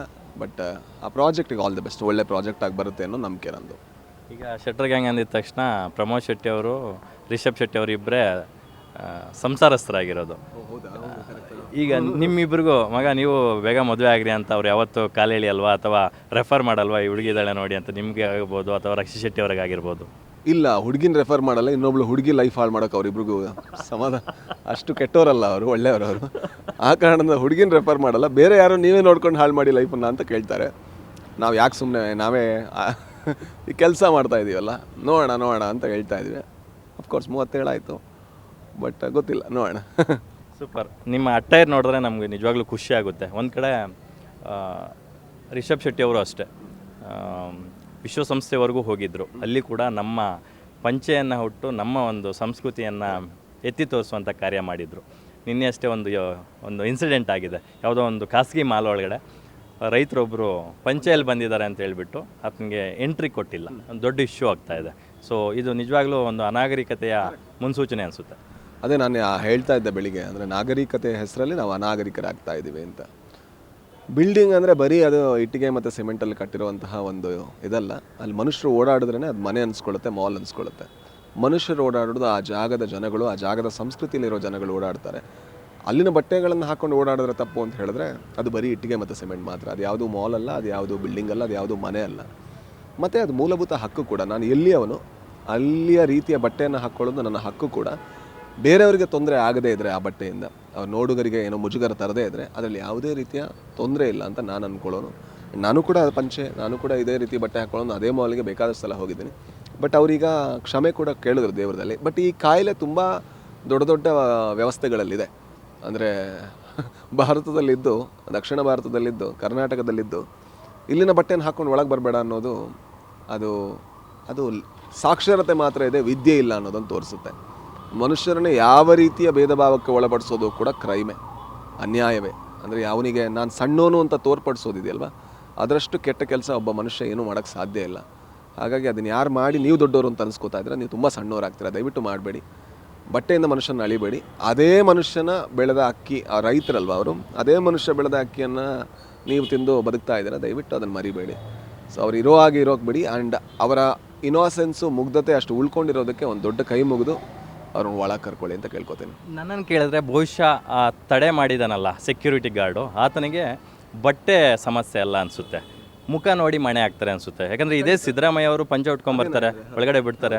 ಇದೇ ರಾಜ್ಬಿ ಶೆಟ್ಟಿ ಅವರು ಪಂಚ ಉಟ್ಕೊಂಬರ್ತಾರೆ, ಒಳಗಡೆ ಬಿಡ್ತಾರೆ. ಇದೇ ನಮ್ಮ ರಿಷಬ್ ಶೆಟ್ಟಿ ಅವರು ಪಂಚ ಉಟ್ಕೊಂಬರ್ತಾರೆ, ಒಳಗಡೆ ಬಿಡ್ತಾರೆ. ಆದರೆ ಒಬ್ಬ ರೈತ ಬರ್ತಾನೆ ಅಂತಂದಾಗ ಆತನಿಗೆ ಯಾಕೆ ಮಣೆ ಹಾಕ್ತೀರಾ ಅಂತಕ್ಕಂಥ ಅದೇ ನಾನು ಹೇಳ್ತಾ ಇದ್ದೆ. ಅಂದರೆ ಅಲ್ಲಿ ಆ ಸೆಕ್ಯೂರಿಟಿ ಕೆಲಸ ಮಾಡೋರು ಕೂಡ ಹೆಚ್ಚು ಕಮ್ಮಿ ಇಂಥದ್ದೇ ವರ್ಗದಿಂದ ಬರುವಂಥವ್ರು, ಯಾವುದೋ ರೈತಾಪಿ ವರ್ಗದಿಂದ ಬಂದಿರುವಂಥ ಫ್ಯಾಮಿಲಿಯವರೇ ಆಗಿರ್ತಾರೆ. ಎಲ್ಲೋ ಮಂಡ್ಯದಿಂದನೋ ಎಲ್ಲೋ ಉತ್ತರ ಕರ್ನಾಟಕದಿಂದ ಬಂದವರೇ ಆಗಿರ್ತಾರೆ. ಬಟ್ ಅವರಿಗೆ ವ್ಯವಸ್ಥೆ ಹೆದರಿಸಿರುತ್ತೆ, ಇದು ತಪ್ಪು ಇದು ಸರಿ ಅಂತ. ಅಂದರೆ ನಮ್ಮಲ್ಲೇ ಕೀಳರಿಮೆ ಹಾಕಿರುತ್ತೆ. ಈ ಥರ ಕಾಣಿಸೋರೆಲ್ಲ ಸಣ್ಣವರು, ಈ ಥರ ಕಾಣಿಸೋರೆಲ್ಲ ದೊಡ್ಡವರು ಅನ್ನೋ ಲೆಕ್ಕಾಚಾರ ಹಾಕಿರುತ್ತೆ. ಎಲ್ಲಿ ತನಕ ಪಬ್ಲಿಕ್ ಸ್ಪೇಸು ಅದು, ಅಲ್ಲಿ ಹೋಗುವಂಥ ಅವಕಾಶ ಮತ್ತು ಹಕ್ಕು ಆ ಮನುಷ್ಯನಿಗಿದೆ. ನಾನು ಹೇಳ್ತಿರೋದು ಅದೇ, ಮೂಲಭೂತ ಹಕ್ಕಿನ ಉಲ್ಲಂಘನೆ ಅದು ಕ್ರೈಮ್. ಅದು ದಯವಿಟ್ಟು ಅರ್ಥ ಮಾಡ್ಕೊಳ್ಳಿ. ಇದಕ್ಕೆ ನಿಮ್ಮ ಮೇಲೆ ಕೇಸ್ ಕೂಡ ಹಾಕ್ಬೋದು. ನಾನು ಹೇಗಿದ್ದೀನೋ ಹಾಗೆ ನನ್ನನ್ನು ಅಕ್ಸೆಪ್ಟ್ ಮಾಡ್ತಿಲ್ಲ, ನನ್ನನ್ನು ನಿರ್ಬಂಧಿಸ್ತಾ ಇದ್ದೀರಾ ಆ್ಯಂಡ್ ನನ್ನನ್ನು ಭೇದ ಭಾವದಿಂದ ನೋಡ್ತಾ ಇದ್ದೀರಾ ಅಂದರೆ ಅದು ತುಂಬ ಅನ್ಯಾಯ. ಬಟ್ ಅದೇ ಇದು ಒಬ್ಬ ಸೆಕ್ಯೂರಿಟಿನ ಶಿಕ್ಷಿಸೋದ್ರಿಂದ ಸರಿಯಾಗುವಂಥದ್ದಲ್ಲ. ಪಾಪ ಅವರಿಗೂ ಕೂಡ, ಅವರು ಕಷ್ಟಪಟ್ಟು ದುಡಿತಾ ಇರೋರು, ಅವ್ರಿಗೆ ಏನು ಹೇಳಿರ್ತಾರೋ ಆ ಕೆಲಸನ ಮಾಡಿರ್ತಾರೆ. ಬಟ್ ವ್ಯವಸ್ಥೆ ಇದೆಯಲ್ವ, ನಮ್ಮೊಳಗಿರುವಂಥ ಕೀಳರಿಮೆ, ನಾವು ಯಾವ ರೀತಿ ಈಗ ನಾನು ಈ ರೀತಿ ಬಟ್ಟೆ ಹಾಕ್ಕೊಂಡಿದ್ದೆ, ನನ್ನ ಎದುರುಗಡೆ ಯಾರೋ ಸೂಟು ಇದು ಹಾಕೊಂಬಂದ್ರೆ ನನಗೆ ಕೀಳರಿಮೆ ಆಗಲ್ಲ. ನನ್ನ ಬಟ್ಟೆ ನಾನು ಹಾಕಿದ್ದೀನಿ, ಅವ್ನ ಬಟ್ಟೆ ಅವ್ನು ಹಾಕಿದ್ದೀನಿ, ಇಬ್ಬರಿಗೂ ಸ್ವತಂತ್ರ ಇದೆ. ಹಾಗಂತ ಅವ್ನು ಚಿಕ್ಕೋ ನಾನು ದೊಡ್ಡನೋ ಅದು ಅನಿಸ್ಬಾರ್ದು. ಎಲ್ಲದೂ ಬಟ್ಟೆ ನಮಗೆ ಬೇಕಾದ ಹಾಗೆ, ನಮ್ಮ ಸಂಸ್ಕೃತಿನ ಬಿಂಬಿಸೋ ಹಾಗೆ, ನಮ್ಮ ವ್ಯಕ್ತಿತ್ವವನ್ನು ಬಿಂಬಿಸೋ ಹಾಗೆ ನಾವು ಹಾಕ್ಬೋದು. ಆ್ಯಂಡ್ ಅದರಿಂದ ಅಳಿಬೇಡಿ, ಅದರಿಂದ ಸಣ್ಣದು ಮಾಡಬೇಡಿ. ಆ್ಯಂಡ್ ಮಾಡಿದ್ರೆ ಹೇಳಿ, ಸಿದ್ದರಾಮಯ್ಯ ಅವರು ಬರ್ತಾರೆ, ಅವ್ರನ್ನೂ ತಡಿಬೇಕು ನೀವು ಅಷ್ಟೇ. ಎಸ್, ಬಹುಶಃ ಇದು ಈ ಹಿಂದೆನೇ ಒಂದು ಸರಿ ಯಾರೋ ಒಬ್ಬ ರೈತರು ಪಂಚೆಯಲ್ಲಿ ಮೆಟ್ರೋ ಹೊತ್ತಕ್ಕೆ ಹೋದಾಗ ಒಂದು ಇಶ್ಯೂ ಆಗಿತ್ತು. ಅವತ್ತೇ ಇದನ್ನು ಇಷ್ಟು ದೊಡ್ಡ ಮಟ್ಟಕ್ಕೆ ರೀಚ್ ಮಾಡಿಸಿದ್ರೆ ಈ ಥರದ ಒಂದು ಅನಾಹುತಗಳು ಪದೇ ಪದೇ ಮರುಕಳಿಸೋದು ಕಮ್ಮಿ ಆಗ್ತಿತ್ತು. ಮೆಟ್ರೋ ಇರೋದು ಯಾರಿಂದ ಅಂತ ಕೇಳ್ತಿರೋದು. ಆ ರೈತನ ಪಾಲು ಕೂಡ ಅದರಲ್ಲಿದೆ. ಅವನು ಕೂಡ ಯಾವುದೋ ಒಂದು ರೀತಿ ಡೈರೆಕ್ಟಾಗೋ ಇಂಡೈರೆಕ್ಟಾಗೋ ಏನೋ ಕಟ್ಟಿದ್ದಾನೆ ನಿಮ್ಮ ಸರ್ಕಾರಕ್ಕೆ, ಅದರಿಂದ ಅಥವಾ ಅವನ ಕಾಂಟ್ರಿಬ್ಯೂಷನ್ ಇದೆ ನಿಮ್ಮ ಸರ್ಕಾರ ಬದುಕ್ತಾ ಇರೋದಕ್ಕೆ. ಅವನನ್ನು ತಡೆಯೋವಂಥ ಅಹಂಕಾರ ನಿಮ್ಮಲ್ಲಿದೆ ಅಂದರೆ ಅದು ಅಂದರೆ ಒಂದು ವೇಳೆ ಅದು ಕೆಲಸದವರಿಂದ ಆಗಿದ್ದರೂ ಕೂಡ ಫಸ್ಟಿಗೆ ಆ ಕೆಲಸದವರಿಂದ ಕೀಳರಿಮೆ ತೆಗೆದಾಕಬೇಕು. ಅಂದರೆ ಈ ಬಟ್ಟೆ ಚಿಕ್ಕದು ಅಂತ ಅವ್ರು ಅನ್ಕೋತಾ ಇದ್ದಾರಲ್ಲ, ಅವ್ರ ಮನೆಗೆ ಹೋದರೆ ಈ ಥರದ್ದೇ ಬಟ್ಟೆ ಇರುತ್ತೆ. ಬಟ್ ಅವರಿಗೆ ಅದು ಯಾರು ತುಂಬಿಸಿದ್ದಾರೆ ಅಂದರೆ ಪೇಂಟ್ ಹೊಡ್ಕೊಂಬಂದರೆ ಅವ್ನು ಒಳಗೆ ಬರಬಾರ್ದು, ದುಡಿತಾ ಇದ್ದಾನೆ ಅವನು. ನಮ್ಮ ವ್ಯವಸ್ಥೆಯನ್ನು ಕ್ಲೀನ್ ಮಾಡೋದಕ್ಕೆ ದುಡಿತಾ ಇರೋನು ಅವನು ಆ ಬಟ್ಟೆಲಿ ಬಂದರೆ ಒಳಗೆ ಎಂಟ್ರಿ ಇಲ್ಲ ಅಂದರೆ ಹಾಗಾದ್ರೆ ನಿನ್ನ ವ್ಯವಸ್ಥೆ ನೀನು ಕ್ಲೀನ್ ಮಾಡ್ಕೋಬೇಕಾಗತ್ತೆ. ಎಲ್ಲರಿಗೂ ಅದು ಎಲ್ಲಿ ತನಕ ಸಾರ್ವಜನಿಕೋ ಎಲ್ಲರಿಗೂ ಅದೇ ಹೇಳಿದ್ದು. ಇನ್ನೊಬ್ಬರಿಗೆ ತೊಂದರೆ ಆಗದಂಥ ಬಟ್ಟೆ, ಇನ್ನೊಬ್ಬರಿಗೆ ಯಾವುದೇ ರೀತಿ ಮುಜುಗರ ಆಗದಂಥ ಬಟ್ಟೆ ಆದರೆ ಅದರಲ್ಲಿ ಏನೂ ತೊಂದರೆ ಇಲ್ಲ. ಮುಜುಗರ ಪಡ್ಕೊಳ್ಳೋದು ಕೂಡ ಅದು ಗೊತ್ತಿಲ್ಲ, ಅದು ಕೂಡ ಡಿಬೇಟಬಲ್. ಬಟ್ ಯಾರಿಗೂ ತೊಂದರೆ ಆಗದೆ ಇರೋ ಥರ ಹೇಗೆ ಬೇಕೋ ನಾವು ಬದುಕ್ಬೋದು ಅಂತ ನಾನು ಅನ್ಕೋತೀನಿ. Thank you so much. ಯಾಕಂದರೆ ನಿಮ್ಮಂಥವ್ರು ಈ ಥರ ಪ್ರಕರಣಗಳ ಬಗ್ಗೆ, ಈ ಥರ ಇಶ್ಯೂಗಳ ಬಗ್ಗೆ ಧ್ವನಿ ಎತ್ತಿದಾಗ ಅದು ದೊಡ್ಡ ಮಟ್ಟಕ್ಕೆ ರೀಚ್ ಆಗುತ್ತೆ, ಮತ್ತೆ ಮರುಕಳಿಸ್ದೇ ಇರಲಿ ಅಂತಕ್ಕಂಥದ್ದು ನಮ್ಮದೊಂದು ಆಶಯ. ತುಂಬ ವಿಚಾರಗಳನ್ನು ಶೇರ್ ಮಾಡ್ಕೊಂಡ್ವಿ. ಅಟ್ ಲಾಸ್ಟ್ ಇನ್ನೊಂದು ವಿಚಾರದ ಬಗ್ಗೆ ಮಾತಾಡಬೇಕು. ಈಗ ಕನ್ನಡ ಚಿತ್ರರಂಗಕ್ಕೆ ಒಂದು ಕಪ್ಪು ಚುಕ್ಕಿ ಆಗಿರ್ತಕ್ಕಂಥದ್ದು ನಟ ದರ್ಶನ್ ಅವರ ಪ್ರಕರಣ. ಅದರ ಬಗ್ಗೆ ನಿಮ್ಮ ಒಂದು ಕಮೆಂಟ್ ಏನು ಅಂತಕ್ಕಂಥದ್ದು? ನಾನು ಈಗ ಸಾಕಷ್ಟು ಮಾತಾಡಿದೆ. ಅದೊಂಥರ ತುಂಬ ನೋವು ತರೋವಂಥ ವಿಚಾರ. ಯಾಕಂದರೆ ನಮ್ಮವರಿಂದನೇ ಈ ಥರ ಆಗಿದೆ ಅನ್ನೋದರಲ್ಲಿ ನಮ್ಮ ಪಾಲು ಇದೆ ಅಂತ ಅನಿಸ್ಬಿಡುತ್ತೆ. ಅದು ಇದೆ ಕೂಡ ನಮ್ಮ ಇಂಡಸ್ಟ್ರಿಯೇ. ಹಾಗಾಗಿ ಇದು ತುಂಬ ತ್ವರಿತಗತಿಯಲ್ಲಿ ಆ್ಯಂಡ್ ತುಂಬ ಟ್ರಾನ್ಸ್ಪರೆಂಟ್ ಆಗಿ, ಪಾರದರ್ಶಕವಾಗಿ ಇದು ತೀರ್ಮಾನ ಆಗಬೇಕು. ಯಾಕಂದರೆ ಈ ತೀರ್ಮಾನ ಆದಾಗ ಒಂದು ವೇಳೆ ಅವ್ರು ತಪ್ಪು ಮಾಡಿದ್ದಾರೆ, ಡೈರೆಕ್ಟ್ ಭಾಗಿಯಾಗಿದ್ದಾರೆ ಅಂತ ಆದರೆ ಅವರನ್ನು ಶಿಕ್ಷಿಸೋದ್ರಲ್ಲಿ ನಾವೆಲ್ಲರಿಗೂ ಒಂದು ಮೆಸೇಜ್ ಕೊಡೋಕ್ಕಾಗತ್ತೆ. ಈ ಥರ ಮಾಡಿದ್ರೆ ಯಾರೂ ತಪ್ಪಿಸ್ಕೊಳ್ಳೋಕ್ಕಾಗಲ್ಲ ಅಂತ. ಒಂದು ವೇಳೆ ಅವ್ರು ಮಾಡಿಲ್ಲ ಅಂತ ಆದರೆ ಅವ್ರು ನಿರಪರಾಧಿ ಅಂತ ಘೋಷಿಸಿದಾಗಲೂ ಇನ್ನೊಂದು ತೀರ್ಮಾನ ಆಗುತ್ತೆ. ಏನಂತ ಹೇಳಿದ್ರೆ ನ್ಯಾಯ ಯಾವತ್ತೂ ತುಂಬ ಒಳ್ಳೆಯ ರೀತಿಯ ಚರ್ಚೆಯನ್ನು ಮಾಡಿ ಒಳ್ಳೆಯ ರೀತಿಯ ತೀರ್ಮಾನಗಳನ್ನು ತಗೊಳುತ್ತೆ ಅನ್ನೋ ಎರಡು ರೀತಿಯ ಇದನ್ನು ಕೂಡ ತಗೋಬೋದು. ಬಟ್ ಯಾವುದೇ ರೀತಿಯ ಇನ್ಫ್ಲೂಯೆನ್ಸ್ಗಳು ಇದಕ್ಕೆ ಬೀಳಬಾರ್ದು. ಪರ ಇರ್ಬೋದು, ವಿರೋಧ ಇರ್ಬೋದು. ಯಾಕಂದರೆ ನ್ಯಾಯದ ವಿರುದ್ಧ ಅಂದರೆ ಒಂದು ವ್ಯವಸ್ಥೆಯ ವಿರುದ್ಧ ಯಾರು ತಪ್ಪು ಮಾಡಿದ್ರು ಕೂಡ ತಪ್ಪೇ, ಅದು ಸಾಮಾನ್ಯ. ಯಾರ ಜೀವ ಹೋದರೂ ಕೂಡ ಅದು ಜೀವವೇ, ಅದರಲ್ಲಿ ಡೌಟ್ ಇಲ್ಲ. ಆ್ಯಂಡ್ ರೇಣುಕಾ ಸ್ವಾಮಿ ಅವರ ಕುಟುಂಬಕ್ಕೆ ಮೊದಲಿಗೆ ಕ್ಷಮೆ ಕೇಳ್ತೀವಿ. ಯಾಕಂದರೆ ನಾವು ಚಿತ್ರರಂಗದಿಂದ ಬಂದಿರೋದ್ರಿಂದ ಎಲ್ಲೋ ಒಂದು ಕಡೆ ಗೊತ್ತಿದ್ದೋ ನಾವು ಇದರಲ್ಲಿ ಪಾಲು ಪಡ್ಕೊಳ್ಳೋರಾಗ್ತೀವಿ. ಮೊದಲಿಗೆ ಕ್ಷಮೆ ಕೇಳ್ತೀವಿ. ಆ್ಯಂಡ್ ತುಂಬ ಜನ ಇದನ್ನು ಹೀರೋಯಿಕ್ ಮಾಡಬೇಡಿ ಅಂತ ಕೇಳ್ಕೊತೀನಿ. ಇದು ದರ್ಶನ್ ಸರಿಗೂ ಗೊತ್ತಿರುತ್ತೆ, ಎಲ್ಲೋ ಒಂದು ಕಡೆ ನನ್ನಿಂದ ತಪ್ಪಾಗಿರ್ಬೋದು. ತಪ್ಪು ಒಂದು ವೇಳೆ ಅವ್ರು ಡೈರೆಕ್ಟಾಗಿ ಭಾಗಿಯಿದ್ರೆ ಖಂಡಿತ ಪಶ್ಚಾತ್ತಾಪ ಆಗಿರುತ್ತೆ. ಭಾಗಿ ಆಗದೇ ಇದ್ದರೆ ನಾನು ಈ ರೀತಿಯ ಸ್ನೇಹಕೂಟದಲ್ಲಿ ಯಾಕೆ ಜೊತೆ ಆದೆ ಅನ್ನುವಂಥ ಒಂದು ಗಿಲ್ಟ್ ಆದರೂ ಇದ್ದೇ ಇರುತ್ತೆ ಖಂಡಿತ. ಅವರೇ ಅಷ್ಟು ಸಂತಾಪ ಪಡ್ಕೋತಾ ಇರಬೇಕಾದ್ರೆ ಬೇರೆಯವರೆಲ್ಲ ಕೂಡ ಇದು ಹೀರೋಯಿಕ್ ಆ್ಯಕ್ಟಾಗಿ ತೋರಿಸ್ಕೊಳ್ಳೋದು ಅದು ತಪ್ಪು ಅಂತ ಕಾಣಿಸುತ್ತೆ. ಹಾಗಂತ ರೇಣುಕಾ ಸ್ವಾಮಿ ಹಂಗೆ ಮಾಡಿದ್ದಾರೆ ಹಿಂಗೆ ಮಾಡಿದರೆ ಅದು ತಪ್ಪೇ. ಬಟ್ ಆದರೆ ಕೊಲ್ಲೋ ಅಂತ ತಪ್ಪಲ್ಲ, ಅಷ್ಟೇ ಹೇಳ್ತಾರೆ. ಬಹುದೊಡ್ಡ ಅಭಿಮಾನಿ ಬಳಗ ಹೊಂದಿರತಕ್ಕಂಥ ಸದ್ಯದ ಸ್ಟಾರ್ಗಳಲ್ಲಿ ನಟ ದರ್ಶನ್ ಅವರು ಕೂಡ ಒಬ್ಬರು. ಆ ಥರದ ಒಬ್ಬ ದೊಡ್ಡ ಅವರ ಕ್ರಿಯೇಟ್ ಮಾಡಿದಂಥ ಒಬ್ಬ ನಟನಿಂದ ಈ ಥರದ ಕೃತ್ಯ ಆಗಿರ್ತಕ್ಕಂಥದ್ರ ಬಗ್ಗೆ, ಜೊತೆಗೆ ನಿಮ್ಮ ಅವರ ಒಡನಾಟದ ಬಗ್ಗೆ ಹೇಳೋದಾದ್ರು. ಒಂದು ಏನಂತ ಹೇಳಿದ್ರೆ, ನಾನು ಅವರನ್ನು ಒಂದೇ ಒಂದು ಸಲ ಸ್ಟೇಜಲ್ಲಿ ಮೀಟ್ ಆಗಿದ್ದೀನಿ. ಮಿಕ್ಕಿದ್ದೆಲ್ಲ ಅವ್ರು ಮೀಟ್ ಆಗೋಕ್ಕಾಗಲ್ಲ. ಅವ್ರು ಅಲ್ಲಿಗೆ ಬಂದರೆ ಅಲ್ಲಿಂದ ಜನ ಕಿರ್ಚಕ್ಕೆ ಶುರು ಮಾಡ್ತಾರೆ, ಸರೌಂಡ್ ಮಾಡೋಕ್ಕೆ ಶುರು ಮಾಡ್ತಾರೆ. ಬಟ್ ನಾನು ಮೀಟ್ ಆದಾಗ ನನಗೆ ಕೊಟ್ಟಂಥ ಫಸ್ಟ್ ಇಂಪ್ರೆಷನ್ ಅಂದರೆ ತುಂಬ ಎಲ್ಲ ಕಲಾವಿದರ ಬಗ್ಗೆ ಗೌರವ ಇರುವಂಥ ವ್ಯಕ್ತಿ ಅಂತ ನನಗನ್ಸಿದ್ದು. ನಾನು ಯಾವುದೋ ಒಂದು ಸಿನಿಮಾ ಟೀಸರ್ ರಿಲೀಸ್ಗೆ ನಮ್ಮ ಪ್ರೊಡ್ಯೂಸರ್ ಕರೆದಿದ್ರು ಅವ್ರು ಬಂದಿದ್ದರು ವೇದಿಕೆಯಲ್ಲಿ. ಎಲ್ರಿಗೂ ಕೂಡ ಪರಿಚಯ ಮಾಡಿಕೊಂಡು ನಮಸ್ಕಾರ ಮಾಡಿ ಅವ್ರು ಏನು ಕೆಲಸ ಮಾಡ್ತಾ ಇದ್ದಾರೆ ಅಂತ ತಿಳ್ಕೊಂಡು ತುಂಬ ಒಬ್ಬ ಒಳ್ಳೆಯ ವ್ಯಕ್ತಿ ಅಂತ ನನಗನ್ಸಿದ್ದು. ಇಷ್ಟು ದೊಡ್ಡ ವ್ಯಕ್ತಿಯಿಂದ ಈ ಥರದ ಒಂದು ಇದಾಗಿದೆ ಅಂತ ಹೇಳೋದು, ನಾನು ಹೇಳ್ತಾ ಇರ್ತೀನಿ, ಮನುಷ್ಯ ನಮ್ಮ ಎಲ್ಲರ ಒಳಗೆ ಗೊತ್ತಿದ್ದೋ ಕ್ರೌರ್ಯ ಹಿಂಸೆ ತುಂಬಿಕೊಂಡಿದೆ. ಒಂದೇ ಒಂದು ಟ್ರಾಫಿಕಲ್ಲಿ ಹೋಗ್ಬೇಕಾದ್ರೆ ಯಾರೋ ಒಬ್ಬ ಅಡ್ಡ ಬಂದ ಅನ್ಬೇಕಾದ್ರೆ ಹಾಕ್ಕೊಂಡು ಹೊಡಿಬೇಕು ಅನಿಸುತ್ತೆ, ಅದು ಕೂಡ ಕ್ರೌರ್ಯದ ಭಾಗವೇ. ಬಟ್ ನಾವು ಮಾಡಲ್ಲ ಬೇರೆ ಬೇರೆ ಕಾರಣಗಳಿಂದ. ಬಟ್ ಮಾಡಿದಾಗ ಈ ಥರದ ಅನಾಹುತಗಳಾಗುತ್ತೆ. ಸೊ ಯಾರೆಲ್ಲ ಆ್ಯಕ್ಟರ್ಗಳಿದ್ದೀರಾ, ನಾವು ಎಲ್ಲೋ ಒಂದು ಕಡೆ ಗೊತ್ತಿಲ್ಲದೆ ನಾವು ಡಾಕ್ಟರ್ ರಾಜ್ಕುಮಾರ್ ಅವರ ಜಾಗದಲ್ಲಿದ್ದೀವಿ. ಅಂದರೆ ಅವರ ಸ್ಥಾನದಲ್ಲಲ್ಲ, ಅವರು ಬಿಟ್ಟೋದಂಥ ಇಂಡಸ್ಟ್ರಿಯಲ್ಲಿದ್ದೀವಿ. ಆ ಇಂಡಸ್ಟ್ರಿಯಲ್ಲಿ ಇರಬೇಕಾದ್ರೆ ಎಲ್ಲರೂ ಕೂಡ ಫಸ್ಟ್ ನೋಡೋದು ಅಲ್ಲಿ. ಹಾಗಾಗಿ ನಾವು ಒಂದು ಸಲ ಹೆಜ್ಜೆ ಇಡಬೇಕಾದ್ರೆ ಎಡವುದ್ರೂ ಕೂಡ ಜನ ನಾವು ಅವ್ರನ್ನ ನೋಡಿದ್ದೀವಿ ಅಂತಲೇ ನೆನಪಿಸ್ಕೊಳ್ಳೋದು. ಸೊ ಅದರಿಂದ ಅಂಥ ದೊಡ್ಡ ಫಾಲೋವಿಂಗ್ ಇರಬೇಕಾದ್ರೆ ಒಂದು ಸಾಮಾಜಿಕ ಬದ್ಧತೆ ಇದ್ದರೆ ಬಹಳ ಒಳ್ಳೆಯದು. ಅವರು ನೋಡಿ ಕಲಿಯೋರು, ನೋಡಿ ಬೆಳೆಯೋರು ತುಂಬ ಜನ ಇದ್ದಾರೆ. ನೋಡೋಣ ಏನಾಗುತ್ತೆ ಅಂತ.